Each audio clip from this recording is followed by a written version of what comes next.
हो सकता है कि 40 नंबर ही आए, 50 नंबर ही आए, 30 नंबर ही आए। तो ग्रुप में जाने का ये फायदा है दोस्त। नहीं लगता है इधर का ध्यान फिर उधर ध्यान, और खुल के जब आप हंस लेते हैं ना दोस्तों के साथ, सिलेबस के अनुसार देख लेना है कि सिलेबस में क्या क्या पूछा है। रिटेन का जो भी तैयारी है, या तो 20,000 जो नया फॉर्म आने वाला है उसका स्टार्टिंग से तैयारी कैसे करें। तो दोस्त आपको बता दें कि आप लोगों को जो भी तैयारी करना है, ऐसा नहीं है कि बहुत लोग, कुछ लोग सोचता है ना नया में कि कोई इस तरह सा बुक मिल जाए जिससे कि हम पढ़ें तो ज्यादा से ज्यादा क्वेश्चन लड़ जाए, कि ये बुक से बहुत ज्यादा क्वेश्चन आएगा, इस बुक से ज्यादा क्वेश्चन आएगा। अरे जीके जीएस जो है ना वो सेम ही है दोस्त, सब बुक में, मतलब कोई ज्यादा डिफरेंस नहीं रहता है। मायने रखता है कि आप कोई भी अगर बुक ले रहे हैं तो उसको कितना बेहतर ढंग से पढ़ रहे हैं। और सबसे बेस्ट जो है ना वो लूसेंट ही है। स्टार्टिंग में आपको लूसेंट ही बेहतर ढंग से पहले पढ़ना होता है। लूसेंट को जितना बेहतर ढंग से आप पढ़िएगा ना तो समझ पाइएगा। ऐसे थोड़ा सा बोरिंग फील होता है, मतलब उतना जैसे कि इंटरेस्टेड नहीं रहता है, तो फिर आप और भी बुक ले सकते हैं, या तो स्पीडी भी ले सकते हैं जिसमें नॉर्मल क्वेश्चन रहता है, कोई ज्यादा टफ नहीं रहता है। और ये दो बुक हो गया। और आगे के लेके अगर बात करें तो आप समसामयिक की घटना चक्र है, या और भी बुक है, एक ब्लैक बुक आता है वो भी बेस्ट होता है, और सीरीज का बुक है। मतलब जाकर दुकान पर देखकर पहले लूसेंट पढ़ लें, उसके बाद आपको खुद समझ में आ जाएगा कि कौन बुक किस तरह का है। लेकिन बुक उतना मायने नहीं रखता है। ज्यादा मायने क्या रखता है? ज्यादा मायने रखता है कि आप किस तरह से कितना तैयारी कर रहे हैं। स्टार्टिंग में थोड़ा सा तैयारी कर लें, ठीक है, उसके बाद एक सेट बना लें। अगर तैयारी स्टार्ट कर रहे हैं तो उसके बाद एक सेट ले लें, या तो क्वेश्चन बैंक ले लें, किस तरह से क्वेश्चन पूछा है या किस तरह से क्वेश्चन पूछता है, उसके आधार पर आपको पता चल जाएगा कि इस तरह से ही क्वेश्चन पूछा जाता है, इस तरह से, मतलब यहाँ से इतना आता है, इतना आता है। उसमें से अगर सेट ले लीजिएगा ना, या तो क्वेश्चन बैंक ले लीजिए, क्वेश्चन बैंक ले लीजिएगा, तो उसका 2-4 सेट बनाइएगा ना। स्टार्टिंग में उसको टेंशन नहीं लेना है, ठीक है, सेट बनाने के बाद। क्योंकि सेट स्टार्टिंग में आप बनाइएगा तो आपका हो सकता है कि 40 नंबर ही आए, 50 नंबर ही आए, 30 नंबर ही आए।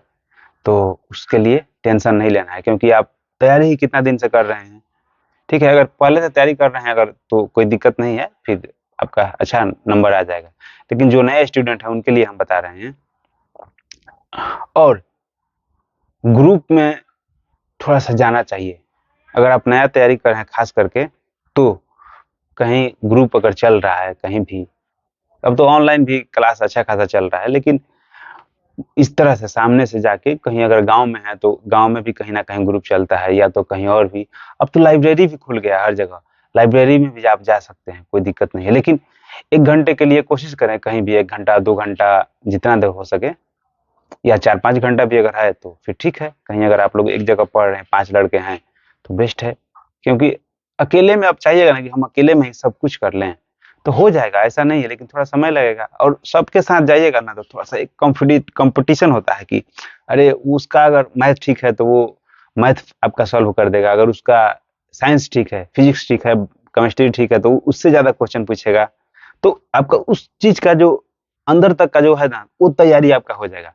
किसी का हिस्ट्री ठीक है, इतिहास में किसी को रुचि है, तो उस तरह से अगर वो हिस्ट्री से क्वेश्चन पूछेगा, कोई सिविक्स से पूछेगा, कोई जीव विज्ञान से पूछ रहा है, कोई विविध से पूछ रहा है, जिसको मतलब ज्यादा किसी किसी चीज में रुचि रहता है, तो उसके अनुसार अगर आप देखिएगा ना, ग्रुप में जाइएगा तो आपका सब तरह से, चारों तरफ से आपका एक तरह से कंबाइंड होके बेहतर तैयारी हो जाएगा।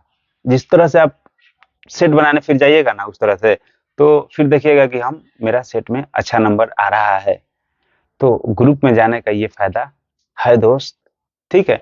और तैयारी कर रहे हैं तो एक बात हम बता देते हैं कि अब एकदम, बहुत लोग सोचता है कि मतलब तैयारी में लगे ही रहें एकदम लगातार, और रूम में ही रहता है लोग, या तो अकेले कहीं बैठ के तैयारी, और पता चलता है कि वो उसमें आधा घंटा पढ़ा, फिर आधा घंटा रील चलाया, आधा घंटा पढ़ा, 1 घंटा फिर रील देख रहा है, कोई और देख रहा है, इंस्टाग्राम पर, फेसबुक खुल रहा है। ये सब पर कंट्रोल करना पड़ेगा, ठीक है। इसका भी टाइम रखिए कि हम 1 घंटा चलाएंगे या आधा घंटा। अगर 1 घंटा तो ज्यादा हो जा रहा है, आधा घंटा चलाइए, 15 मिनट सुबह, 15 मिनट शाम। मतलब उस समय अगर जब चला रहे हैं रील, तो मतलब जो देखना है आपको, इंस्टाग्राम में जो रील देखना है वो देखिए, फेसबुक पर जो रील देखना है वो देखिए, यूट्यूब पर अगर देखना है तो वो देखिए, गाना सुनिए, मतलब हर तरह का जो भी मतलब जितना टाइम आपको वेस्ट करना है ना, उसी आधे या 1 घंटा ही रख लीजिए, 1 घंटा में ही आधा घंटा सुबह, आधा घंटा शाम, उसी में कीजिए। ठीक है, इस सब के साथ ही साथ आपको थोड़ा देर खेल भी सकते हैं, ऐसा नहीं है, सबका काम रखिए। अगर ज़्यादा बिजी हैं तो फिर छोड़ दीजिए, नहीं हम कह रहे हैं कि सबके पास उतना टाइम होता है, लेकिन होता है अगर टाइम है आपके पास शाम में, तो शाम में बिना मोबाइल के जाइए, जो आपको स्पोर्ट्स में जिस चीज़ में रुचि है, ठीक है, क्रिकेट हो, वॉलीबॉल हो, फुटबॉल हो, या कोई भी और भी गेम है, जो अगर आप खेलना चाहते हैं, कैरम बोर्ड ही खेलना है, उसमें भी अगर आपको मजा आ रहा है तो आप कैरम ही खेलिए। लूडो छक्का में होता है आजकल, वो लोग खेल रहा है, लेकिन कोशिश करें कि फिजिकल वाला हो तो ज़्यादा बेस्ट रहता है। ठीक है, या तो आधा 1 घंटा दोस्तों के साथ जो पढ़ रहे हैं उसके साथ थोड़ा सा कहीं घूमने चले गए, ये भी जरूरी है दोस्त। ऐसा नहीं है कि एकदम पूरा मन मार के एकदम बैठे हैं, कि मतलब एकदम प्रेशर पे प्रेशर, क्योंकि आप उतना फोकस नहीं कर पाइएगा, फिर माइंड जो है ना विचलित होने लगता है, इधर का ध्यान फिर उधर ध्यान।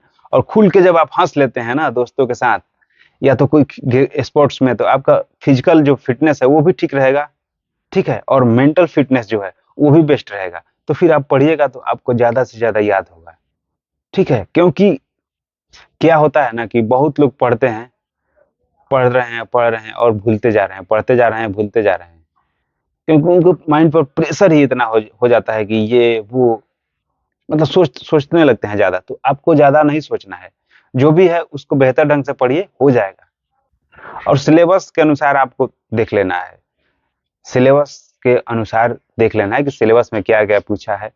सिलेबस खैर थोड़ा सा इधर उधर होते रहता है, ऐसा नहीं कि जो सिलेबस एकदम बता दिए एकदम वही रहता है, थोड़ा सा आगे पीछे होता है। और स्टार्टिंग में आपको ये कोशिश करना है कि जिस चीज में आपको रुचि हो रहा है, जिस चीज में आपको मजा आ रहा है, अगर हिस्ट्री में मजा आ रहा है तो आप हिस्ट्री से ही स्टार्ट करते हैं, अगर बायोलॉजी में मजा आ रहा है तो बायोलॉजी से ही स्टार्ट करते हैं। ठीक है, अगर मैथ बनाने में मजा आ रहा है तो फिर आप मैथ ही बनाने से स्टार्ट कीजिए ना, रीजनिंग बनाने में मजा आ रहा है तो रीजनिंग से ही स्टार्ट कीजिए। मतलब स्टार्टिंग में आप कोई भी सब्जेक्ट एकदम बोरियत वाला से नहीं स्टार्ट करना है, कि जिससे आपको बोर हो और पढ़ने बैठे और फिर छोड़ दें, फिर मोबाइल चलाने लगे, चाहे इधर उधर देखने लगे। ठीक है, और पढ़ते समय कोशिश करें कि मोबाइल को अपने पास से दूर रखें। ठीक है दोस्त, तो यही था आज का वीडियो, मिलते हैं आपसे नेक्स्ट वीडियो में, तब तक के लिए जय हिंद।